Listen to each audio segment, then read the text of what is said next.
Welcome to the Vibrant Visibility Podcast. Being visible as a soul-led business owner isn't just about the practical strategies, marketing tips, and tech systems. It's also about the internal systems, the safety of your nervous system, the somatic connection, and the embodiment of being a badass CEO that will support you in all of the ups and downs of entrepreneurship. And I'm here to share all of that with you on this show. I'm your host, Shawnee Arsenault, a registered nurse turned visibility coach and business mentor for heart-centered coaches and healers. I created a six-figure coaching practice in my first year of business and scaled to multiple six figures my second year, all in the middle of getting pregnant with my first baby and becoming a new mama. If I can do this entrepreneurship thing, I know you can too. If you're ready to learn how to be a CEO in a way that feels aligned with your heart, become a lighthouse for the people that you're meant to serve, feel free to authentically express yourself and be a magnet for success, and grow your coaching business in a way that is sustainable and fulfilling, I can't wait to be in your ear along for the ride.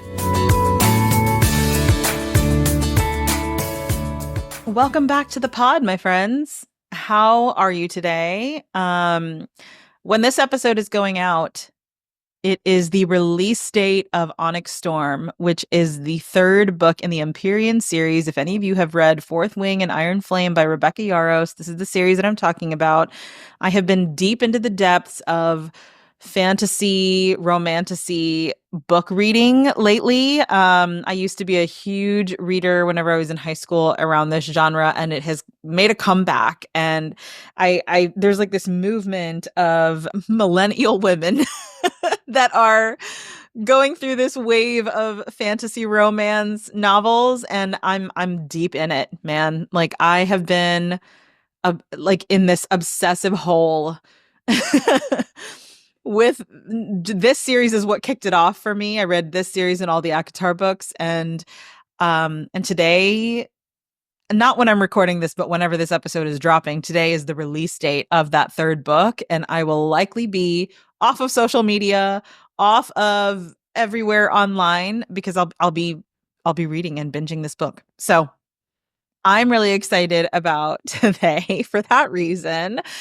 But I am talking about a topic that, I've just gotten so many people tell me I'm afraid of what people are going to think about me.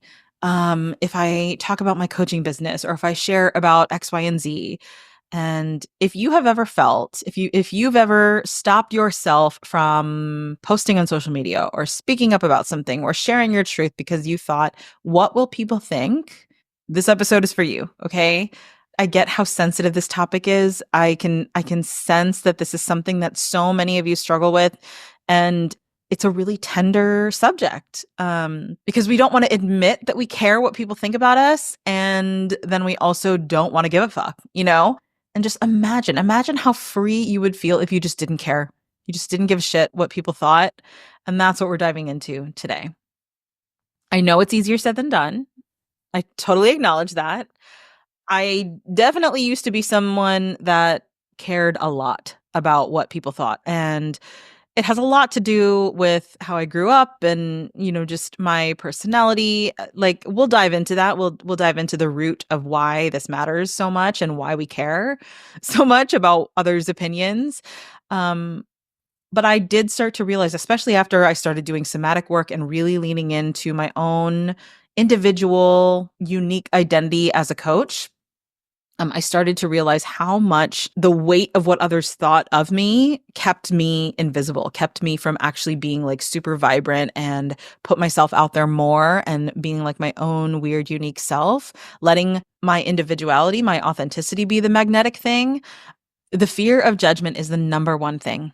It's the number one thing, especially for my clients, that holds them back from signing more clients themselves, than the success that they want, than the freedom that they want, the abundance that they are craving. And so we're going to explore today why do we care so much? How do we start to shift that? How do we start to shift that perspective? Because it's so easy to just say that we shouldn't care about what people think, but that doesn't really do anything to move us forward, right? Like, it's like we logically know that we shouldn't care, but then we still do. So what the fuck do we do about it, right? So hopefully I'll give you some ways to kind of shift that perspective, and then also some practical tools to help you finally free yourself from this stupid fear. Okay. I can't tell you how many times I've heard, oh, I'm afraid of what they're going to think of me. Like, oh my gosh. Okay, I'm going to start by diving into kind of the psychology around this, like why we care so much about other people's opinions, the psychology of essentially it's people pleasing, guys. I am a recovering people pleaser. I have hosted many a workshop on people pleasing. I have recorded podcast episodes on people pleasing. Um, and so this is why, right? If we're diving into the psychology of it, humans are wired for connection. Okay, back in the day, in the caveman days, right? Being rejected by a tribe literally meant death. So our fear of judgment isn't irrational, it's primal. Like we want to be accepted. We want to be part of the tribe. So it's an evolutionary thing to start. And then we also have the element of childhood programming. Childhood experiences really do shape our people-pleasing tendencies.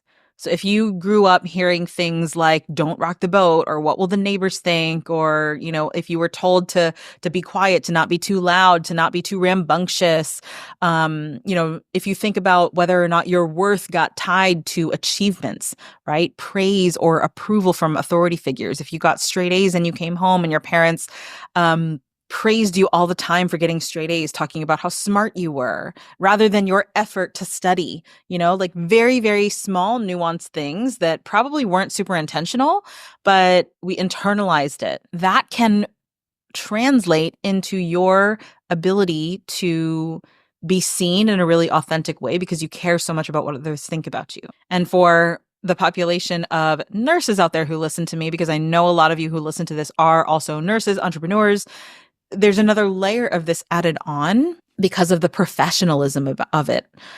We want to seem professional. If we're not professional, then our license could be revoked. Our jobs could be put on the line. So people pleasing, morphing yourself to be more palatable to other people or to be more in line with the way that others think you should be.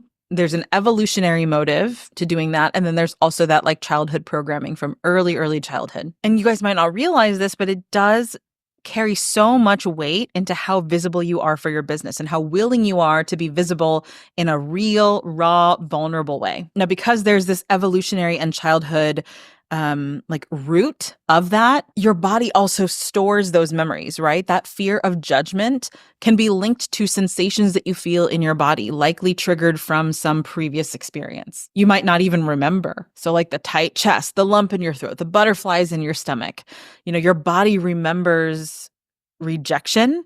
Your body remembers criticism. It remembers being made fun of, and it sees anything that puts you in those situations that could be a possible result.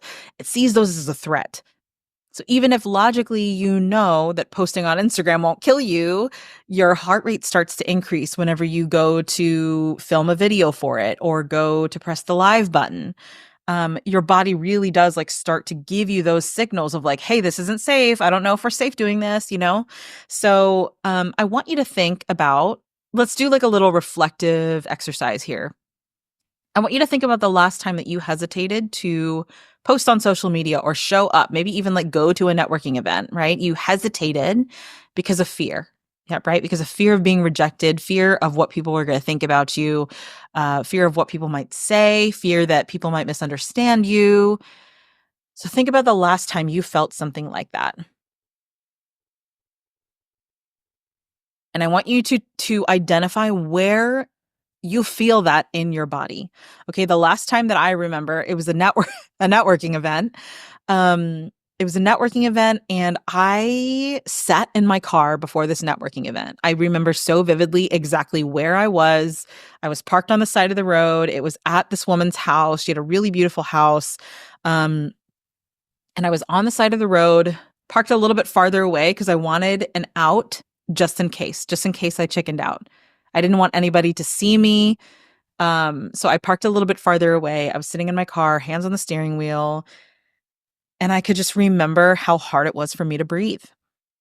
I remembered how hard it was for me to breathe because I imagined myself going into that room, freezing up with every conversation that I had, stumbling over my words whenever people asked about coaching. Because at the time, I didn't really have a specific niche. I didn't really have a clear idea of who I was or what I coached people around.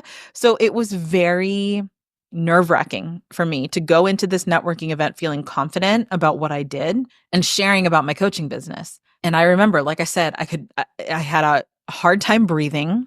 My chest felt really heavy. I could feel like tenseness in my shoulders and then a tenseness all in my neck and my jaw, right? It is a straight up nervous system response, protective response that your body is throwing up because there is that fear of rejection, that fear of people not understanding you or seeing you, seeing the real you. And it's a vulnerable thing, right? Being visible is a very vulnerable thing. Your body remembers, right? Even though your brain logically knows that this is not a big deal. I'm not going to die going into this networking event. Your body has a different response. I like to think that our bodies are too smart for their own good sometimes. Yeah, if you think about the nervous system, and we're going to do a deeper dive on this in next week's episode, the nervous system. When you think about nervous system responses like fight, flight, freeze, fawn, the fear of what are people going to think about me, I see all four of these responses in different ways with that fear, right? If you're worried about being judged or criticized or misunderstood, the fight response is you get extra aggressive. You get extra aggressive about what you believe in. You kind of lose compassion a little bit. The flight response is you just totally avoid, run away. You don't even deal with it. You don't even put yourself in those situations. The flight response for me in that networking event example would have been, I would have just left. I would have gotten to the location, parked my car, sat in my car, and allowed myself to believe that it was dangerous to go in. And I would have left. Freeze would have been maybe just sitting outside for the entirety of the event and not going in. And then fawn, I would have gone into that event and put on a performance. I would have said everything that I think people would have wanted me to say instead of actually just being me, being the authentic, raw, real me.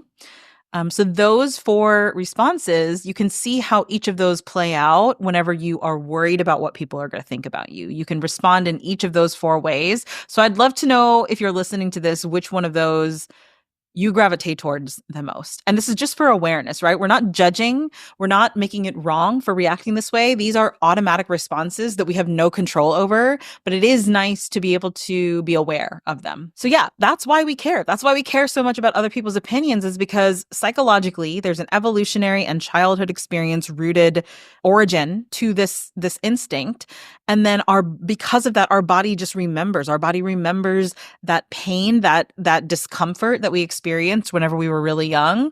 And it applies into every future experience if we don't take a look at it, if we don't allow ourselves to kind of check that response. And so with this in mind, with the knowledge that our nervous systems are wired to protect us, we are wired to keep ourselves safe from any perceived threat, we kind of have to revisit our definition of safe and redefine it, right? We have to be able to feel safe being ourselves, being vulnerable. We have to find safety with potentially getting criticized or judged by others, or having a different opinion, or having somebody laugh at us, right? Or, getting a troll. And that is a lot easier said than done, for sure. But I think it also ties into our willingness to be vulnerable, right? Like, how willing are we to be vulnerable and weird and real? As soon as we start to realize how important being vulnerable actually is, the deeper we're going to be able to connect to our audience, the deeper we're going to be able to tell our stories in a way that is so true to us, regardless of what people think. Because it might not land with everyone, of course, but it is going to land with the people that are completely in alignment with you. It is going to land with the audience that really wants to work with you. So we do have to redefine what our definition of safe is. And we have to do that inner work that allows us to feel safe being vulnerable and real. So here's the truth, I think, about judgment, about like why people judge. And I can use myself as an example. Like, people's judgments say so much more about them than they do about you. right? Most of the time they're projecting their insecurities. And I can say this with complete ownership. A lot of times my judgments of other people are like things that I see in them that I don't feel confident about myself. Right. A lot of times, for example, I'll just speak really transparently here myself. Whenever I see other coaches that are really successful, other coaches that are, more successful than I am, I do have a sliver of me that passes judgment. And I find myself thinking thoughts of like, God, they're posting every day. That's ridiculous. Or their energy is just too much. And there's a secret part of me that wishes, damn, I want to post every day. Like I want to have so much energy whenever I show up on camera like that. There's like a sliver of me that like wishes that could be me. I bet they're making so much money. Like that's like I want that. I want that abundance. And that feels like uncomfortable for me to even say on this podcast because it feels, yeah, it's uncomfortable. As you guys, if you're watching the video, you can see me just kind of like squirming around and like, that's awkward for me to say, but it's true, right? And nobody talks about that. Nobody talks about like the dark thoughts that you have whenever you're sitting there judging somebody else. Um, And so really think about it and kind of like flip the script too whenever you think about other people judging you, right? Other people judging you doesn't have anything to do with you. Because when you think about your judgments of other people, it actually doesn't have to do with them. It has to do with what arises in you by seeing them live their life, by seeing them be a certain way, by seeing them share their controversial opinions. Like whatever is being brought up in you, that's what we're dealing with, not them. So, yeah, it's just an invitation for you there to really wrap your head and heart around the fact that people aren't thinking about you as much as you think they are. Most people are too busy worrying about their own lives, worrying about themselves. And the people who are worried about you, the people who do seem like they care, maybe they are passing judgment and maybe they are making hurtful comments towards you. It's more of a reflection of what's going on in their internal environment. So, I mean, how to stop caring about what other people think? I mean, people don't really care about you that much, you know? And that sounds really weird and harsh to say, but that is so true. Like if you stayed in your own lane and if you stopped like taking rejection so personally, you would feel so much more at peace with being visible in your business, you know, because it's essentially not a rejection. It's just a redirection. You know, the people who don't resonate with your message just aren't your people. And that is okay. Like, not everybody has to like you. And I'm speaking on this from personal experience because I am someone who, like, I get very hurt whenever somebody doesn't like me. You know, I consider myself to be a pretty likable person. And whenever somebody doesn't like me, it really hurts my feelings. It's an ego thing, it's a pride thing. But everybody is entitled to their own opinion. Everybody is entitled to their own way of judging and making decisions. And like, not everything has to resonate with everybody. If that were the case, we would live in a much more peaceful world. um, like, you could be like the juiciest peach and someone will still hate peaches. I don't know who said that quote. I saw that quote randomly. I'm going to have to find who said that. But it just made me laugh. Like, you could be the juiciest peach. You could be the most amazing, compassionate, kind, loving, funny, beautiful person, and someone will still hate who you are. Because a lot of how people react to other people is a reflection of their own insecurities. Okay. So I want to invite you guys to take out a piece of paper and maybe write down one thing that you're afraid to share or do because you're afraid of being judged. You're afraid of somebody judging you, criticizing you, making fun of you, not understanding you. Um, write that one thing down right now. If you have to pause this podcast episode and take out a sheet of paper or maybe take out a note on your phone and write it down. And then I want you to ask yourself, what is the worst that could happen from me sharing this? What is the worst thing that could happen? Will I lose a friend? Will I sever a relationship with a family member? Will someone get hurt? Or nothing? Nothing might happen. Right. And there's no wrong answer here, but I just want you guys to give yourself the opportunity to really map it out. Like, what would be the worst thing that could happen? Why am I afraid? If it is the loss of a relationship, it makes a lot of sense why you're scared to share it. It makes a lot of sense. If it is especially if it's the loss of a relationship to somebody really close to you, somebody that you respect, somebody whose relationship you really cherish. If it's, somebody could get hurt, somebody could get offended. Yeah, it makes a lot of sense why you don't want to share it, because you don't want to hurt people's feelings. You're a compassionate person. You care about others. And I also want you to ask, is it worth holding back my truth for the comfort of people who might not even care? Okay, I'm going to repeat that question again because I want you guys to really answer this honestly. Is it worth holding back my truth for the comfort of people who might not even care?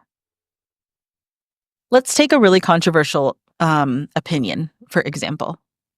Let's say the opinion of religion, right? Let's say the opinion of religion.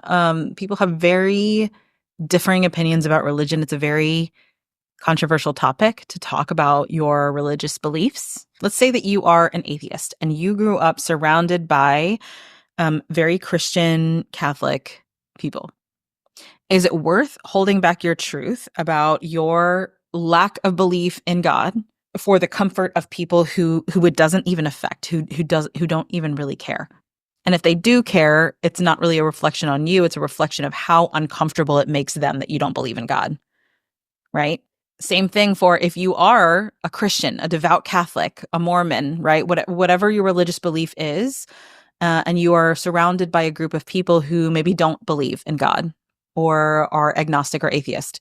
Is it worth holding back your truth for the comfort of those people who don't even care?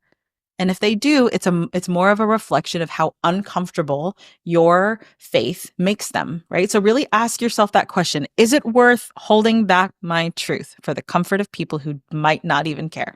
Little journaling exercise for you here. If you are listening to this and you're unable to write some stuff down, I would highly recommend just going back, pausing, or like bookmarking this episode and re-listening to it whenever you get the chance to have a piece of paper out in front of you and jot some of your thoughts down, because doing this work and reflecting on this is so important if you're really wanting to work on being visible authentically without being attached to what other people think about you. Now, I want you to envision your ideal client, even if that message doesn't have anything to do with your business. Your ideal client finding you and seeing what you're about and being transformed by it, really resonating on such a deep level with you because you shared your truth, right? That's how we attract really aligned clients to us, by being ourselves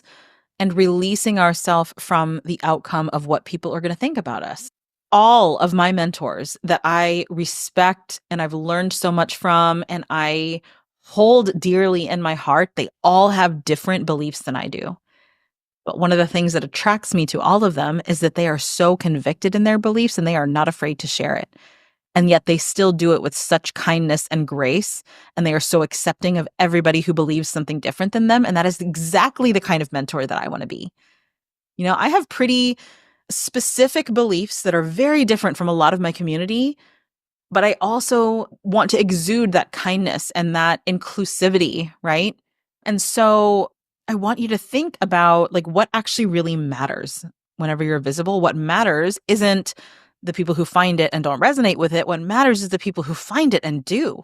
So the key here is to acknowledge when your nervous system is really activated and when you are defaulting into one of those responses of like running away, avoiding it, being really aggressive about it, or morphing who you are to appease other people.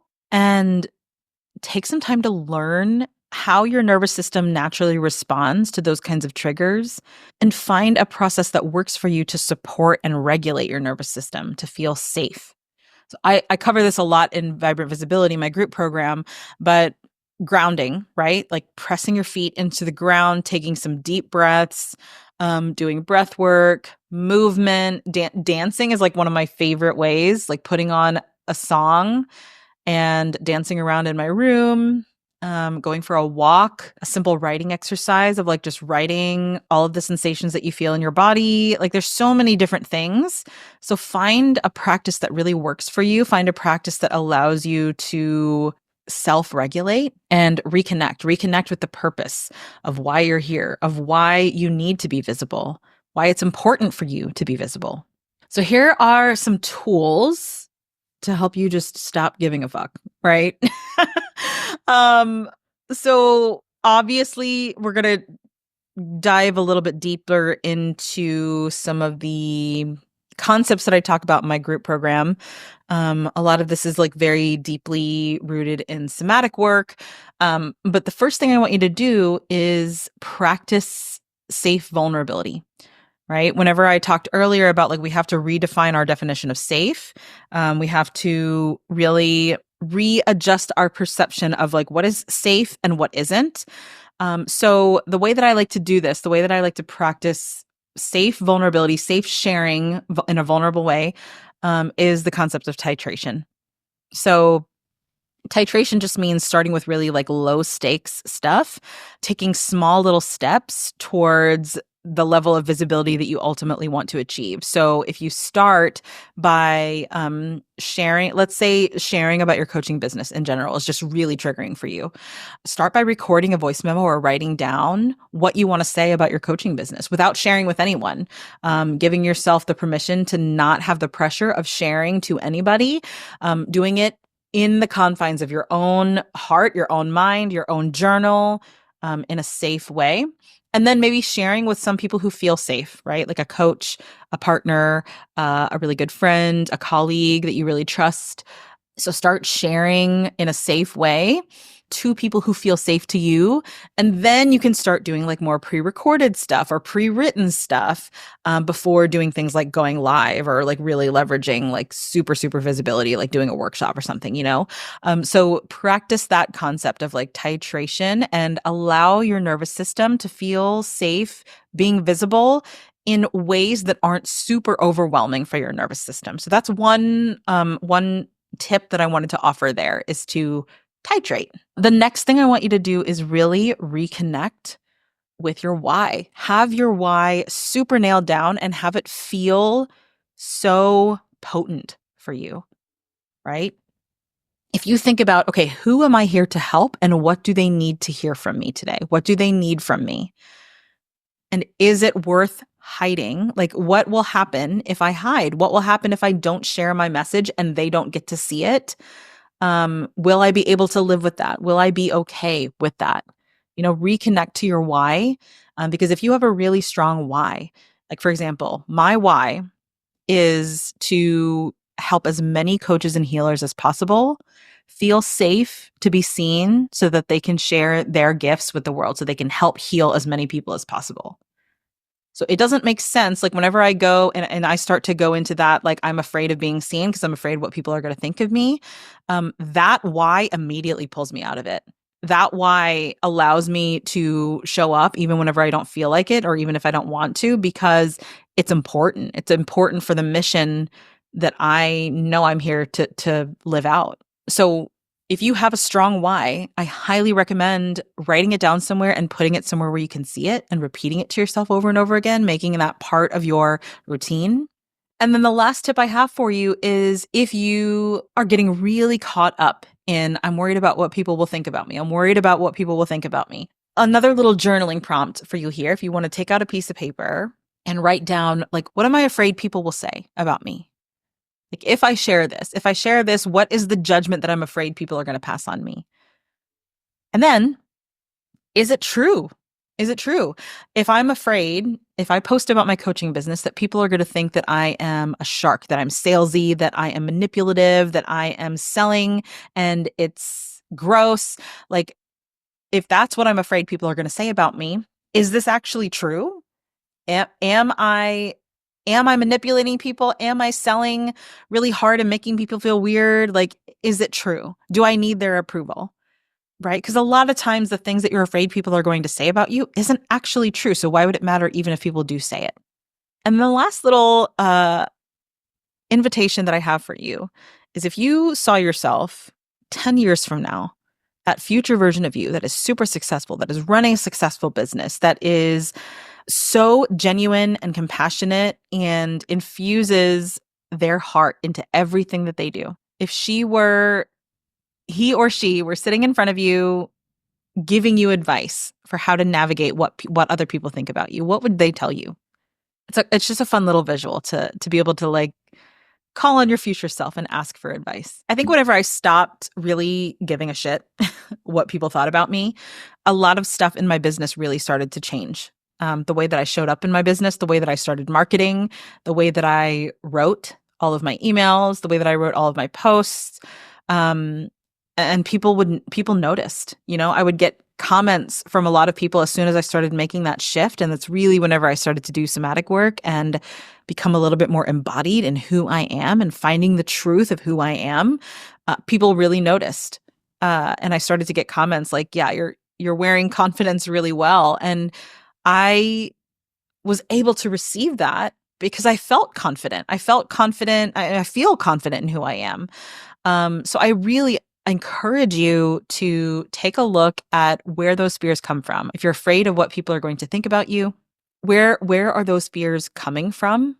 How is your body responding to that fear? And how can we support your body to feel safe, being visible, being you?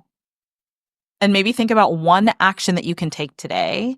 If you truly didn't care about judgment, what is one action you would take today? And go and do it.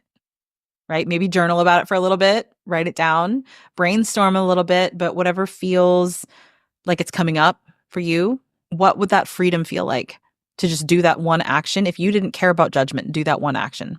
You don't need to be liked by everyone to be loved by your people, the people that are your people, right? Visibility isn't about you.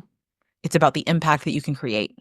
If you resonated with this episode, I have a little pre-visibility ritual. It's a little freebie worksheet that kind of allows you to, anytime you sit down to create content or show up live or anything that you would consider to be visible, I always encourage my clients to do some kind of pre-visibility ritual to like get them grounded, to get them in the right headspace so that they can be visible in a way that feels really authentic to them and it feels safe. So I have that worksheet for you. I'll put that in the show notes. My group coaching program, Vibrant Visibility, the doors are currently open right now and early bird closes on the 23rd. So if you haven't gotten on the early bird train yet, I'm offering $200 off for enrollment and a bonus one-on-one sessions. I'd love to have you in that space if visibility is something that you want to dive a little bit deeper into. I do have a live series coming up in a couple of weeks on the nervous system. We're doing a super deep dive on all of those different nervous system responses for visibility. So if you haven't signed up for the live series yet, go and do that. I hope you all have a beautiful rest of your day. And if something came up for you, if this struck a chord with you, and if you want to dive a little bit deeper into it, or maybe even just share a big insight that you've had, feel free to DM me on Instagram or send me an email. I love reading y'all's messages after these episodes, especially if they resonate really deeply with you. So feel free to reach out and let me know what you think. Have a good rest of your day, and I'll see you guys next week. Bye. Thanks so much for tuning in today. If this was helpful for you, subscribe to the show to make sure you're always in the loop when a new episode is out. And I would love to invite you to join me in the free Visibility and Tech Support for Coaches community, where we hang out and chat about all things visibility, tech, systems, and heart-centered business building. I regularly share tips and tutorials and go live every now and then, and it's just nice to be in a community with other like-minded coaches and healers. So you can join this free space at alignwellco.com/community, and I can't wait to see you there.